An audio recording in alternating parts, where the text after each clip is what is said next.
안녕하세요. 오늘도 사연 살롱을 찾아주셔서 감사합니다. 저는 서울에 사는 30대 후반의 여성이에요. 3살 된 아들을 키우며 남편과 친정아버지, 그리고 언니네와 평범한 나날을 보내고 있어요. 친정 이야기는 나오는데 왜 시댁은 말을 안 하나 싶으실 거예요. 네, 그 이야기를 하고 싶어서 이렇게 사연을 보내게 됐는데요. 인간적으로 정말 너무했던 시어머니 때문에 이혼까지 생각했던 저희 부부는 시댁과 거리를 두고 살고 있어요. 오죽하면 저희가 이렇게까지 했을까요? 지금부터 그 이야기 시작해 볼게요. 남편은 중학생 때 아버지가 돌아가셨다고 해요. 시어머니는 남편과 형을 어떻게든 잘 키우겠다고 이를 악물고 사셨대요. 그게 남편 눈에도 보일 정도로요. 명문대를 보내기 위해 비싼 과외비를 대시고 철저하게 하루 일과를 관리하는 걸 당신 인생이라고 생각하셨다더군요. 그런 건 정말 대단하고 아무나 따라할 수 없는 것 같아요. 저는 시어머니의 노력과 정성까지 폄하하려는 게 아니에요. 명문대를 나와 대기업에 다니는 남편이니 시어머니 입장에서는 어떤 며느리가 와도 눈에 차지 않으셨던 것 같아요. 남편이 저를 만나기 전에도 결혼할 뻔한 여자가 있었는데 시어머니가 극렬하게 반대하고 여자한테 심한 모욕을 줘서 결국은 헤어졌고 남편은 저를 만나기 전까지 몇 년간 아무 여자하고도 사귀지 않겠다고 결심할 정도였다고 해요. 그런 시어머니에게는 저 역시 마음에 들지 않는 며느리감이었어요. 어찌 보면 그래서 아주버님이 아직도 결혼을 안 하고 혼자 타지에서 생활하고 계신지도 모르겠다 싶어요. 아무튼 시어머니는 투자를 한 만큼 아들들한테서 받아내려고 하는 욕심이 있었어요.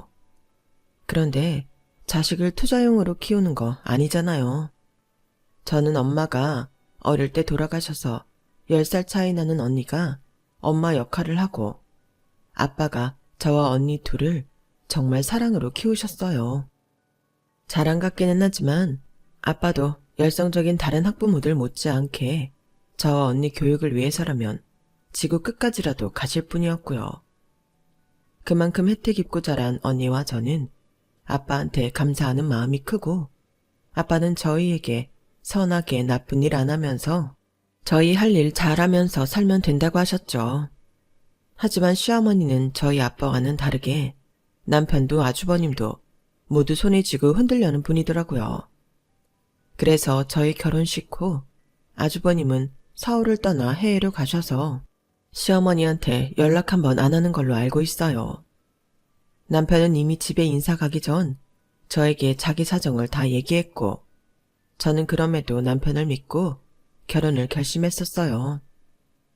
남편이 저를 데려가서 시어머니한테 한 첫 마디는 이랬어요. 엄마, 희영이도 반대하면 나 평생 혼자 살 거니까 그렇게 알아.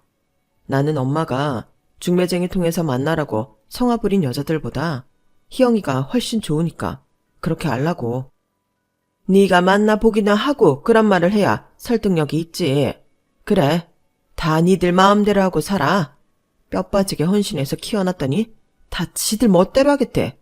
집안 꼴 잘 돌아간다.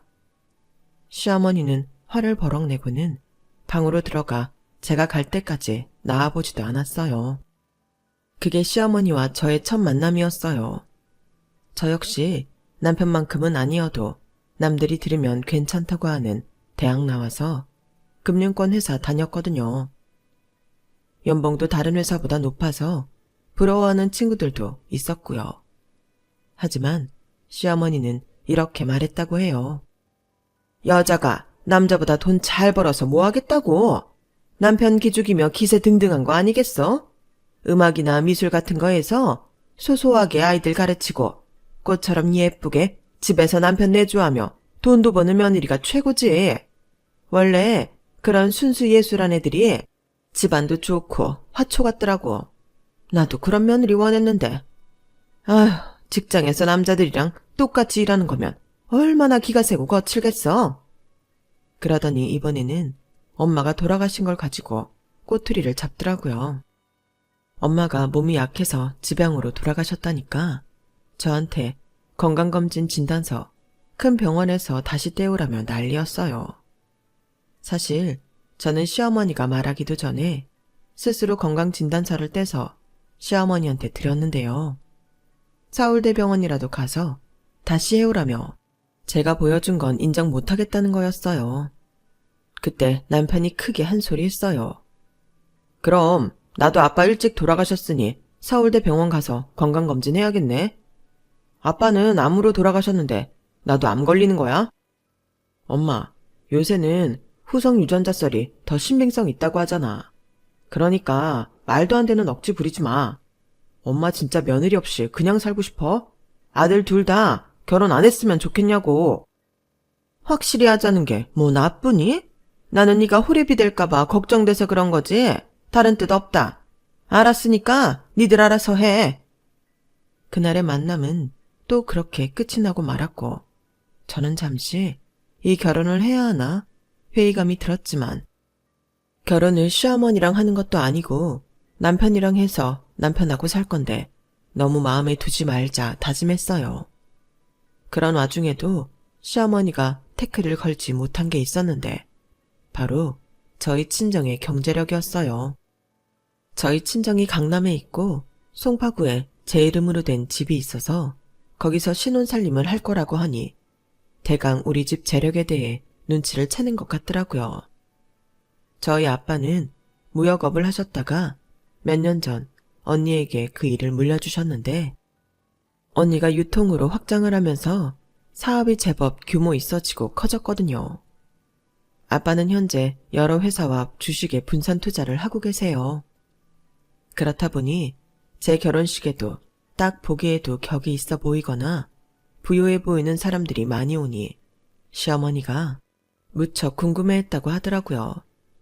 남편은 아버지가 강남 건물주라는 것만 알고 있지 이렇게 발이 넓고 투자한 데가 많을 줄은 몰랐을 때였어요.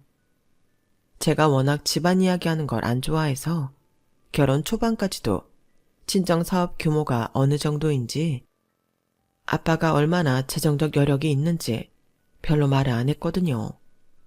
그건 그동안 돈 때문에 인간관계가 깨지고 상처 입는 일이 많아서 저도 모르게 습관처럼 된 거였어요. 나중에 다 알고 난 남편은 저를 이해한다고 했고요. 남편은 시어머니가 우리 집 그렇게 잘 사는 거 알았으면 예단도 훨씬 더 많이 요구하고 힘들게 했을 거라고 하더라고요. 아무튼 이건 제가 지금 얘기하는 때보다 더 나중 일이고요. 제가 집안 이야기를 자세히 안 한 데에는 남편이 저에 대해 부담을 느낄까봐 그랬던 것도 있었어요.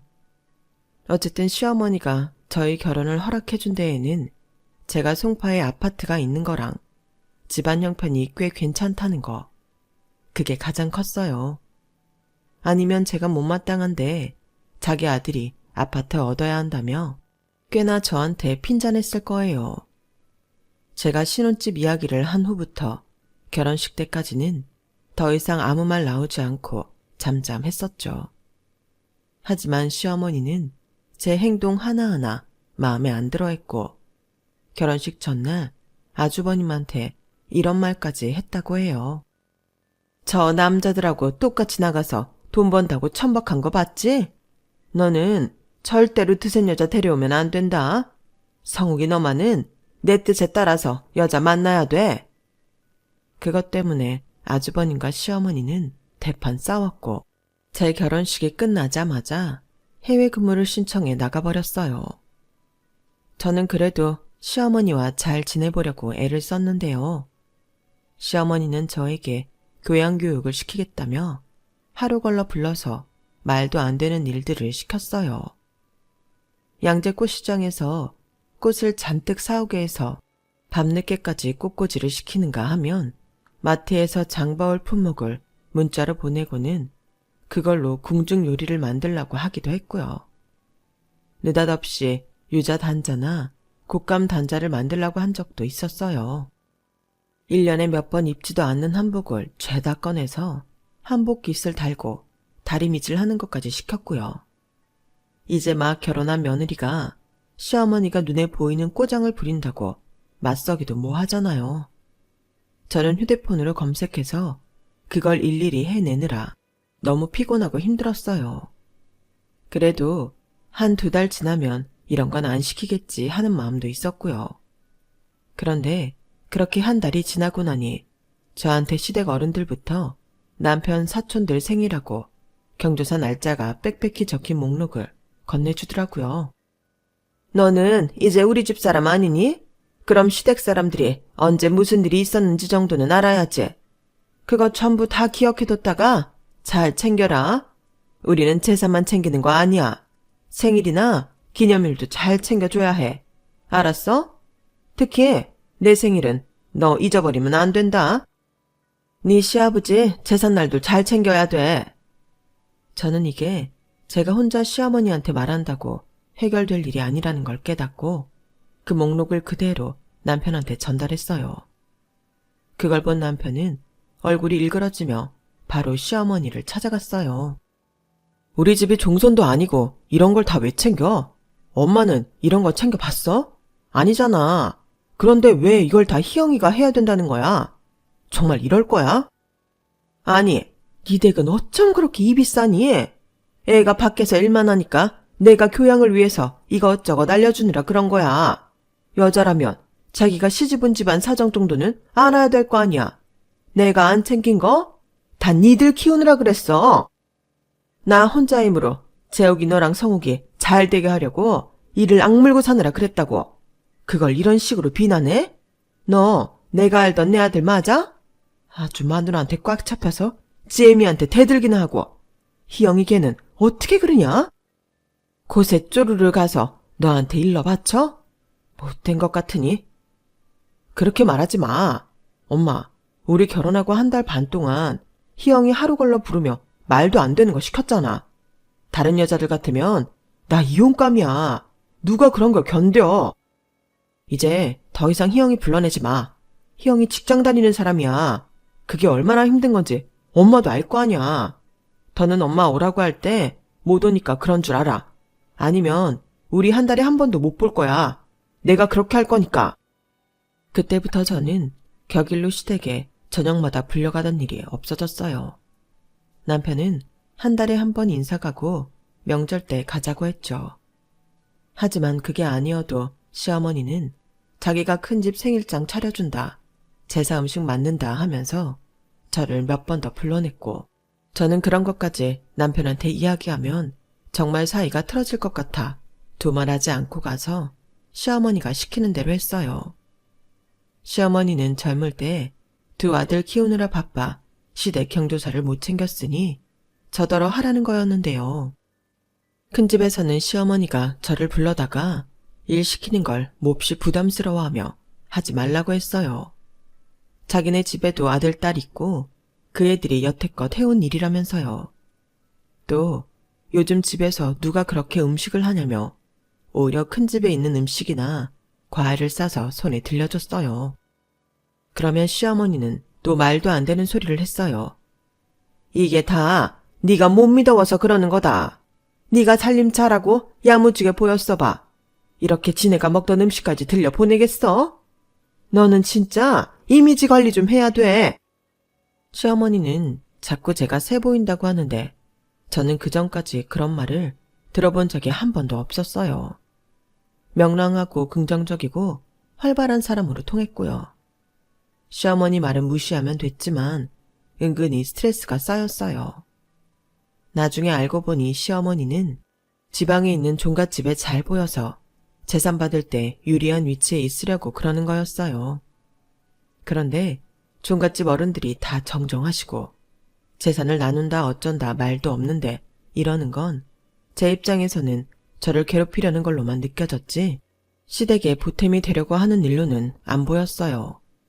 이런 이야기를 언니한테도 아빠한테도 안 하고 지나갔던 건 제가 회사 일도 바쁜데 시어머니한테까지 시달리니 말할 시간조차 없었기 때문이었어요. 결혼하고 얼마 안 됐는데 굳이 힘들다, 괴롭다 말하기도 싫었고요. 그렇게 반년쯤 지났을 때 저는 임신 8주라는 진단을 받았어요. 하도 몸이 무겁고 나른한 데다가 소화도 안 돼서 병원에 갔다가 알게 된 거였어요. 저는 유산기도 있었고 입덧도 심해서 더는 시어머니 요구대로 시댁 친척들 일까지 가서 봐드릴 수가 없었어요. 그제야 저는 남편한테 시어머니가 저한테 시켰던 일에 대해 자세하게 이야기했고 남편은 화가 나서 바로 시어머니한테 연락했어요. 희영이가 엄마 아바타야? 그렇게 재산 더 받고 싶으면 엄마가 종가 어른 댁 가서 말해. 이런 식으로 사람 괴롭히지 말라고. 희영이 아이 생겨서 지금 아주 조심해야 된댔어. 엄마도 엄마 손주 무사히 잘 태어나길 바라지? 그럼 더는 희영이 친척일로 불러대지 마. 엄마 집안일도 정 힘들면 사람 쓰고. 엄마 그 정도는 쓸 여유 있잖아. 아무튼 희영이 더 부르지 마. 좀 편하게 해줘. 아이고, 남 안 가는 애라도 가졌니? 이때다 싶어 너한테 나불거리고. 일 안 하겠다 이거네. 아주 임금님 유세는 저리 가라다. 시어머니는 휴대폰 넘어 저한테까지 들리게 제 흉을 보고는 전화를 탁 끊더군요. 그러더니 나중에 저한테 따로 전화를 해서는 너 애 들어섰다고 우리 재욱이 소홀히 하면 안 된다. 내가 우리 재욱이 어떻게 키웠는지 너도 알잖아. 지금까지 말 안 했다만 회사도 휴직한다고 하니 한 소리 해야겠다. 아침에 재욱이 빵 조각 먹여서 보내지 마라. 제대로 된장찌개 끓이고 계란말이하고 나물. 매일 새로 무쳐서 내. 어머니, 저 그냥 놀고 먹으려고 휴직한 거 아니에요. 초기 유산기 있고 입덧 심해서라고요. 제가 지금까지 어머니 하라고 시키신 거 안 했나요? 남편한테 말은 했지만 그래도 시어머니가 몰래 불러내신 거 다 같잖아요. 아무리 전통 있는 집안에 시집간 애들도요. 시어머니 시킨다고 단자 만들고 궁중요리하고 그러지 않아요. 그것도 가르쳐주는 사람도 없이 혼자 일일이 검색하면서 만들었는데 제가 그거 갖고 뭐라고 한 적 있어요? 제가 아무리 마음에 안 드셔도 이러는 거 아니죠. 제가 감정이 북받쳐 버럭 소리를 내자 시어머니는 제 반응이 의외라 놀랐는지 별말 못하고 전화를 끊었어요. 저는 남편한테 지금 같아서는 한 달에 한 번도 시댁에 가고 싶지 않다고 했고 남편도 그러라고 했어요. 그리고 너무 속이 상해 그제야 언니한테 그동안 있었던 일을 이야기하게 됐죠. 아니, 니네 시어머니 정말 이상하다. 대체 그게 뭐 하는 짓이라니? 지금이 무슨 60년대야? 와, 아들 잘나게 키운 엄마들 다 그렇게 유세 떨면 어떤 여자들이 결혼을 하겠어? 남의 집 귀한 딸한테 대체 무슨 짓을 하는 거야? 너무 답답하고 속상해서 말했어. 그래도 재욱 씨가 내 편 되어주고 나 대신 시어머니한테 할 말도 해줘서 그나마 위안이 돼. 아빠한테는 말하지 마. 아빠 속상해하실 거야. 알아. 아빠는 너나 나나 결혼해서 재미있게 잘 사는 줄 아시는데 뭐 나는 괜찮은데 다시 말하지만 니네 시어머니 진짜 이상하다. 우리 시어머니 어떻게 하시는지 좀 알려주고 싶을 정도네. 언니네 시댁은 시아버지도 가정적이고 화목한 집안이었어요. 처음부터 언니한테도 호의적이었고 시어머니도 선 넘는 일 없었고요. 제가 딱 봐도 서로의 관계가 자연스러운 게 꾸미는 게 없더라고요. 그런 걸 보면 언니가 부럽고 시어머니는 대체 왜 그러는지 이해 안 되고 속상할 때도 많았죠. 어쨌든 저는 한동안 시어머니와 마주칠 일 없이 잘 지냈어요. 그러다가 제가 안정기에 접어들자 시어머니는 또 한 달에 한두 번 불러내서 별일 아닌 것까지 시켰어요. 종갓댁에 보낼 선물을 굳이 백화점에 직접 가서 사오라고도 했고요. 저는 그동안 시댁의 얼굴을 보이지 않은 것에 좀 미안한 마음이 있어서 남편한테 말 안 하고 시어머니 시키는 대로 했는데요. 결정적으로 시어머니가 실수를 한 일이 있었어요. 막달이 돼서 출산일이 얼마 남지 않은 저더러 시댁에 와서 김장을 하라고 시키더라고요. 니네도 김장날은 집안 큰일 아니니? 우리한테는 굉장히 중요한 일이야. 이거 담궈서 친척들도 다 한쪽씩 보내고 종갓댁에도 보낼 거니까 네가 와서 해야 된다. 어머니, 저 지금 출산 얼마 안 남아서 힘든 일은 어려워요. 예, 그냥 와서 소금이나 건네고 고춧가루 건네고 그러는 거야. 그게 그렇게 힘들어? 그리고 옛날에는 다들 밭일 하다가도 애 낳고 그랬어. 너 애 낳는 거 갖고 유세 좀 그만 떨어. 진짜 짜증날라고 그래. 너 이럴수록 나랑 재욱이 사이만 나빠지는 거야. 알아? 좀 고분고분하게 시키는 대로 해라. 어쩔 수 없이 무거운 몸을 이끌고 갔는데 시어머니는 그저 소금 건네고 고춧가루 건네는 정도가 아니라 옆에서 입으로만 김장하면서 저한테 다 시키더라고요. 저한테 얘기할 때는 분명 시어머니 친구분들이 와서 도와준다고 했었는데 아무도 오지 않았고요. 저는 배추가 잔뜩 담긴 커다란 대야를 끌고 오는 것부터 무를 일일이 칼로 채치고 갓도 다 썰어 넣고 양념까지 전부 제 손으로 만들어야 했어요. 시어머니는 간만 보고 고기도 삶아 놓은 거 배달시켜서 제가 만든 김치에 먹기만 했고요. 그것도 자기만 먹으면서 한다는 말이 이랬어요. 썩 맛있지는 않구나. 역시 요리는 손맛이 중요해. 네가 요리를 해본 적 없으니 이런 거 아니냐? 저는 화를 낼 기력도 없이 지치고 배가 땡기고 아파 얼른 집에 돌아가고 싶은 마음뿐이었어요. 그럼에도 시어머니는 악착같이 저한테 뒷설거지까지 시켰고 집에 돌아온 저는 끙끙 앓다가 결국 빨리 양수가 터져 병원으로 옮겨졌고 제왕절개로 아이를 낳게 되었어요. 남편은 제가 갑자기 왜 이렇게 됐는지 몰랐다가 제가 입은 가디건에 고춧가루며 양념이 묻은 걸 보고 뭔가 감이 왔는지 시어머니한테 전화를 했더라고요. 제가 아이를 낳았다는 건 숨기고 무슨 일이 있었는지 알아내려 코치코치 캐물었어요. 일의 진상을 알게 된 남편은 시어머니한테 크게 화를 냈어요. 병원 안 간호사며 의사들이 다 달려올 정도로요. 엄마 때문에 무슨 일이 벌어진 줄 알아? 이 사람도 우리 아들도 볼 자격 없으니까 그렇게 알아. 이제 희영이 몰래 불러내지 마. 희영이한테도 절대 가지 말라고 했으니까 그렇게 알고 병원에도 오지 마. 남편이 그렇게 화를 내주는데 왜 제가 눈물이 나는지 모르겠더라고요. 저도 모르게 서름 같은 게 쌓였던 건지 저는 아이를 낳은 기쁨도 뒤로하고 남편한테 고맙기도 하고 서럽기도 했어서 펑펑 울었네요. 아빠와 언니랑 형부는 축하한다며 선물을 잔뜩 사가지고 와서 저한테 안겼고요. 그걸 본 남편은 저한테 미안하다고 하더라고요. 우리 엄마가 조금만 너그러운 사람이었으면 얼마나 좋았을까? 시어머니한테도 이렇게 축하받아야 되는데 미안하다 희영아. 나랑 결혼해서 제대로 축하도 못 받아서. 나 괜찮아. 대신 재욱씨가 2배로 축하해주고 잘해주잖아. 그리고 아주버님이 축하한다고 메시지도 보내셨어. 그거면 됐어. 나 정말 괜찮아. 그렇게 시간이 지나고 저는 산후조리원에 들어가게 됐어요. 시어머니는 남편이 전부 부담할까봐 은근 신경 쓰더라고요.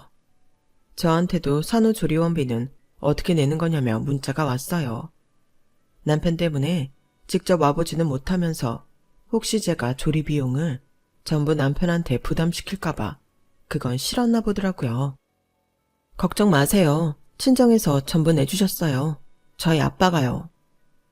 제가 이렇게 문자를 보내자 시어머니는 그 뒤로 문자 한 번 보내지 않았어요. 제가 정말 섭섭한 건 다른 것보다도 자기 아들 돈 쓸까봐 전전긍긍하고 저한테 수고했다는 말 한마디, 축하한다, 아이는 어떠냐, 이런 거 하나 물어보지 않았다는 거였어요. 집에 오고부터는 언니가 수시로 드나들며 저와 아이를 돌봐줬는데요. 시어머니는 코빼기도 보이지 않고 전화나 문자로 아이한테 이렇게 해라 저렇게 해라 잔소리만 하니 너무 짜증이 나더라고요. 남편이 하느라고 한다는 걸 알면서도 그때는 남편도 꼴 보기 싫고 자기 엄마한테서 나를 제대로 보호해주지 못한다는 생각만 들었어요. 그래서 언니가 없는 날 한번 되게 짜증도 냈고요. 어머니는 아이 보러 오지도 않으면서 왜 이렇게 요구하는 게 많아? 어머니 문자 보면 내가 무슨 아이 맡은 유모 같아. 이럴 거면 어머니가 오셔서 키우라고 해. 남편은 전과 달리 일방적으로 화만 내는 저를 말없이 보더군요. 얼굴을 보니 많은 생각이 오가는 것 같아 더 화내지 않았죠. 그러다가 일이 터졌는데요. 언니가 와서 아이를 봐주며 저희 먹을 음식을 만들어주기로 했던 날이었어요. 그날 무슨 생각이 들었는지 시어머니가 불쑥 집에 왔어요. 시어머니는 언니를 마치 집안일 하는 도우미 취급하면서 계속 지적질을 하는 거였어요. 사돈은 일 좀 하나? 우리 며느리는 일을 못해서 내가 좀 가르쳤어. 지금 만드는 거 우리 재욱이 줄 거지? 그건 간을 좀 더 해야 돼. 우리 아들 입맛은 그래.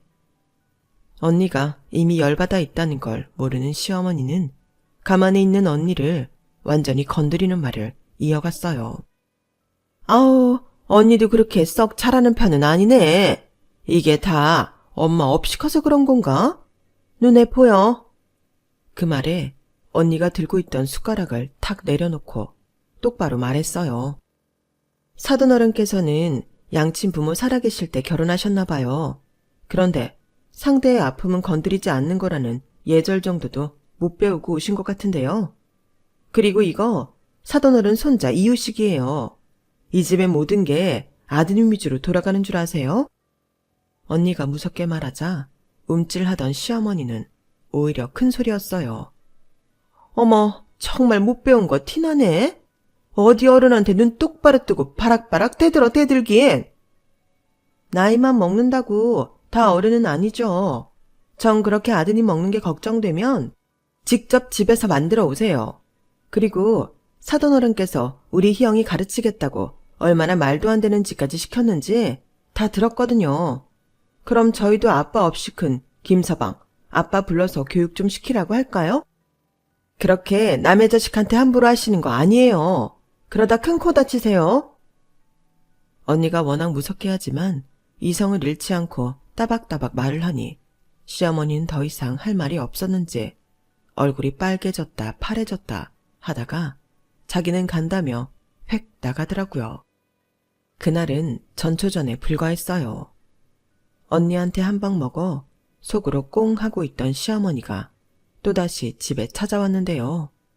하필 그날은 친정아빠가 저녁에 들리겠다고 했던 날이었어요. 시어머니가 왔을 때에는 아직 친정아빠 도착 전이었고요.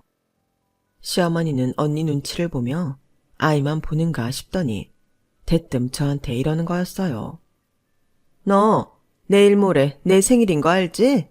내가 너 결혼하고 바로 너한테 우리 집안 경조사 줬잖아. 그거 다 기억하고 있으라고. 그런데 어째 내일 모레 내 생일인데 너 조용하다? 아, 네 어머니. 제가 요즘 아이 보느라 정신이 없었네요. 어머니 생신날 어디 식당 예약해드릴까요? 아니면 레스토랑 할까요? 친구분들 초대하실 거면 인원수 말씀해 주세요. 제가 맞춰서 예약할게요. 그러지 말고 네가 직접 차려줘야겠다. 그 말에 언니가 놀라서 시어머니를 쳐다봤지만 시어머니는 두고 보라는 듯 턱을 치켜들고 이러더군요. 우리 같은 집안은 결혼하고 처음 맞는 생일은 며느리들이 제 손으로 다 차려주는 법이다. 너도 그래야 되지 않겠어? 큰 집, 작은 집 숙모들도 올 거고 한 20인분 준비하면 되겠구나. 어머니, 아무리 그래도 제가 지금은 음식 준비하기 어려워요. 이제 막 몸 풀고 한 달 조금 넘었잖아요. 이번에는 식당에서 하시고 제가 내년 생일 챙겨드릴게요. 그러자 시어머니는 큰 소리로 언니를 쳐다보며 말했어요. 그럼 사돈이 대신 와서 하면 되겠네. 안 그래? 집에서 뭐 하는 일 없지? 애들도 혼자 라면은 끓여 먹을 나이는 됐던데. 그날 우리 집 와서 음식 좀 해. 내가 수고비 줄게. 그때였어요. 현관에서 인기척이 들리더니 아빠가 들어왔더라고요. 저랑 언니도 놀라고 시어머니도 놀랐죠. 하지만 시어머니는 이내 아무 일 없는 척 시치미를 떼더군요. 그런데 아빠가 먼저 입을 여셨어요. 지금 뭐라고 하셨어요? 우리 희영이한테 20인분 음식을 하라고 하셨어요? 희영이가 못하면 우리 큰애 보고 하라고요? 아니 사부인, 우리 애들이 사부인 집안 도움입니까? 이제 막 첫 아이 낳아 힘든 애랑 그런 동생하고 조카 돌보려고 바쁜 시간 쪼개서 온 애한테 이게 무슨 말도 안 되는 소리입니까? 아니, 뭐가 말도 안 되나요? 며느리가 며느리 노릇 못하니 그 가족이라도 대신 하라는 건데요. 세상에, 지금까지 우리 딸 이런 식으로 취급하셨어요. 나는 우리 딸 결혼해서 사랑받고 잘만 사는 줄 알았는데. 아빠는 화가 나서 바로 남편한테 전화를 했어요. 그랬더니 남편은 집 앞이라고 금방 올라간다고 하는 소리가 휴대폰 너머로 들렸어요. 잠시 후 남편이 도착하더니 집안을 쓱 보더군요. 그러더니 상황 파악이 된 것 같더라고요. 아빠는 화가 잔뜩 나서 남편에게 말했어요. 자네, 희영이 자네 어머니 때문에 심한 고생한 거 알았나? 어떻게 자기 손자 낳고 한 달밖에 안 된 며느리더러 20인분 음식을 하라고 할 수 있나? 그걸 못하면 우리 첫째 보고 하라니. 자네 어머니 이런 식이었나? 나 그냥 못 넘어가. 산후조리원 들어갈 때도 돈 한 푼 지원 안 해주시는 거 보고도 참았어. 사람 사정이 안 좋으면 그럴 수도 있지. 해주고 싶은데 못 해주는 심정 오죽했겠나 하면서. 근데 그게 아니네. 자네 계속 우리 희영이 마음고생 시킬 거면 갈라서게. 아니면 오늘 이 자리에서 자네 어머니한테 말씀 잘 드려. 그러자 시어머니는 발끈하면서 펄펄 뛰었어요. 아니, 남들 안 낳는 아이 낳았어요? 막말로 요새는 남자아이 대단하지도 않아요. 지금은 딸이 귀하다고요. 세상에 저렇게 몸 보전 오래 하고 누워있는 며느리가 어디 있나요? 자식들 교육을 어떻게 시켰길래 이 모양이냐고요. 이제는 제가 참을 수 없어서 나섰어요. 그만하세요. 우리 아빠가 뭘 어쨌길래요. 화내실 만한 거 아닌가요? 저야말로 더는 이러고 못 살겠어요. 재욱씨, 이혼해. 나 아이 있는 이혼녀 소리 들어도 상관없어. 더는 이러고 못 산다고. 그러니까 어머니 계속 저러시면 이혼이야. 그런 줄 알아. 왜 우리 아빠가 이런 말을 들어야 하고 돌아가신 어머니까지 모욕해? 이게 그렇게 대단하고 잘난 집안 예절이야? 그 말에 남편은 얼굴이 하얗게 질렸어요. 이혼이라니 무슨 소리야. 나는 절대 그럴 마음 없어. 장인어른, 제가 해결할게요. 조금만 시간을 주세요. 저희 아빠도 막무가내는 아닌지라 남편이 그날 자리를 정리하고 나자 아무 말 없이 돌아가셨어요. 모두 다 돌아간 후 저는 남편한테 한 번 더 말했어요. 이혼하자는 거 빈말 아니니까 그런 줄 알아. 어떻게 우리 언니들어 자기 생일상을 차리라고 해? 그것도 20인분? 아빠한테 어머니 말하는 거 들었지?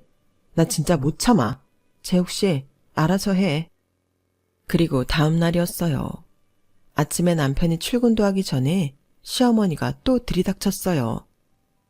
어디 함부로 이혼 소리 내뱉는 며느리 면상 좀 보자. 너야말로 혼자 애 키우며 고생 좀 해봐. 재욱이 너 진짜 쟤랑 계속 살 거야? 나는 저 집에 미련 없다. 엄마, 진짜 왜 이래? 나 엄마 때문에 너무 창피해. 창피하긴? 뭐가 창피해? 솔직히 저 집 건물 하나 있고 돈 좀 있다고 천박하게 구는 거 내가 신물이 난다.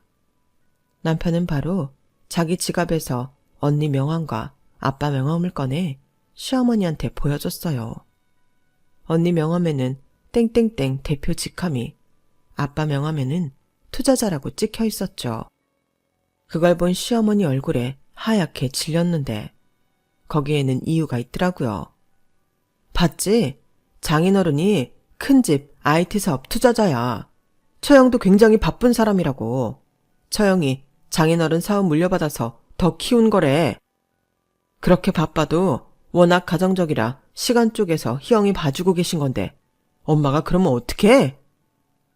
이게 정말이야? 정말 큰집 사업 투자자라고?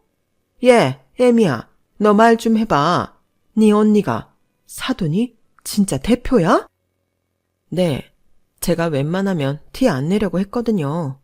언니 일도 그렇고 아빠가 큰 댁 투자하고 계신다는 거 제 입으로 말하기 좀 우습잖아요. 큰 댁에서는 막 결혼했으면서 거들먹거린다고 하지 않겠어요? 그런데 시어머니가 저희 집을 너무 우습게 보시니까 이제는 어쩔 수 없네요. 저희 아빠 화 되게 많이 나셨어요. 저더러 짐 싸서 당장 집으로 오라고 하셨어요. 엄마, 나는 희영이랑 이혼할 생각도 없고 우리 아이랑도 떨어지고 싶지 않아. 그러니까 엄마가 입장 잘 정리해. 나는 엄마가 당분간 우리랑 안 봤으면 좋겠어. 형이 왜 집을 나갔다고 생각해? 엄마가 이러니까 그런 거잖아.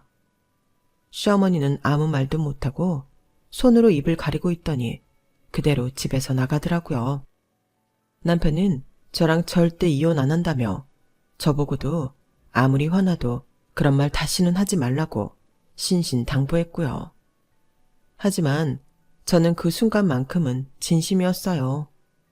그리고 그날 저녁 아빠한테서 전화가 왔어요. 시어머니가 와서 싹싹 빌고 갔다는 거였어요. 나는 당분간 사돈이 하는 거 지켜보겠다고 했다. 언니 아직 안 갔지? 언니 가면 네 시어머니 와서 사과한다는구나. 아빠 말씀대로 언니가 오고 얼마 안 돼서 시어머니가 왔어요. 시어머니는 겨우겨우 고개를 숙이더니 입이 안 떨어지는 사과를 했어요. 내가 어제는 지나쳤어요. 사돈도 바쁜데 내 생일 챙기겠다고. 그러는 건 좀 아니었네요. 미안해요. 나는 사돈이 그렇게 바쁜 사람인지 몰랐어. 옆에서 지켜보고 있던 저도 결심했던 말을 밝혔어요. 어머니, 저 이제 어머니 부르시는 대로 안 갈 거예요. 큰 집 작은 집 대소사 제가 안 챙길 거고요. 저희 집 일만 할 겁니다. 그리고 무리한 요구는 서로 하지 않았으면 해요. 당분간은 어머님 댁에 가고 싶지 않네요. 좀 시간이 지나고 뵀으면 해요. 시어머니는 제 말이 마음에 들지 않는 표정이었지만 어쩔 수 없이 돌아가더라고요. 그러더니만 남편 퇴근 시간에 맞춰 다시 찾아와 제가 했던 말을 남편한테 하더군요. 암만 화가 난데도 우리 집에 팔을 끊겠다는 건 아니잖아. 이건 너랑 내 사이도 갈라놓는다는 거 아니야? 엄마가 일을 그렇게 만들었다는 생각 안 들어? 지금 희영이 힘들고 예민할 시기인 거 알잖아. 그리고 나도 결심한 바가 있어. 나도 당분간 엄마랑 떨어져 있고 싶어. 이렇게 찾아오지 말고 엄마도 혼자 있는 시간을 가져봐. 시어머니는 남편 말에 부르르 떨더니 가방을 챙겨나가며 이러더라고요. 내가 굴욕적이게 제 아빠랑 언니한테 고개까지 숙였는데 나더러 연락하지 말라니. 됐다. 나도 너 같은 아들 필요 없어. 결국 시어머니는 진심이 아니라 어쩔 수 없이 사과를 했던 거였어요. 남편은 아빠를 찾아뵙고 대신 사과하며 앞으로는 제가 제대로 대접받고 살게 만들겠다고 약속했어요. 화가 잔뜩 났던 아빠는 그 말에 화를 푸셨고요. 그런데 어쩌다 이게 큰집 귀에까지 들어가서 남편 큰아버지가 시어머니한테 한 소리 했다는 거였어요. 자기들 사업하는데 돈 빠져나가면 책임질 거냐면서요. 다시는 저 데리고 와서 일 시키지 말라는 말까지 했다네요. 시어머니는 저로 생색내며 집안 제사도 챙기려다가 본전도 못 건지고 여기저기 신용만 잃은 꼴이 됐어요. 그렇게 시어머니와의 사이가 정리됐고 어쩌다 보니 저희는 시어머니와 3년 가까이 거의 왕래 없이 지내고 있어요. 물론 생일이나 명절 때 선물 보내드리고 문자도 하는데요. 시어머니는 그런 것에도 일절 답이 없어요. 아직도 저는 시어머니한테 찾아가고 싶지 않네요. 무엇보다 남편이 아직은 가고 싶지 않다며 완강해요. 자기 엄마가 손자도 찾지 않는다며 섭섭하다고 하면서요. 그러고 보면 시어머니는 우리 아이 생일에도 선물 한 번 보낸 적 없어요. 참, 이런 할머니가 또 있을까요? 대신 친정 아빠와 언니네 집에서 잘 챙겨주기는 해요. 언젠가는 다시 왕래하며 지내겠죠. 그래도 시어머니를 좋아할 수는 없을 것 같아요. 그냥 우리 가족끼리 서로 위하며 잘 지내면 최고가 아닐까 싶네요. 제 이야기는 여기까지예요. 들어주신 분들 감사드려요. 가족들과 행복한 일만 있는 올 한 해 되시길 바랍니다. 여러분, 사연 댓글에 응원과 현명한 조언 부탁드려요. 좋아요와 구독은 저에게 큰 힘이 됩니다. 오늘도 좋은 일 가득하세요.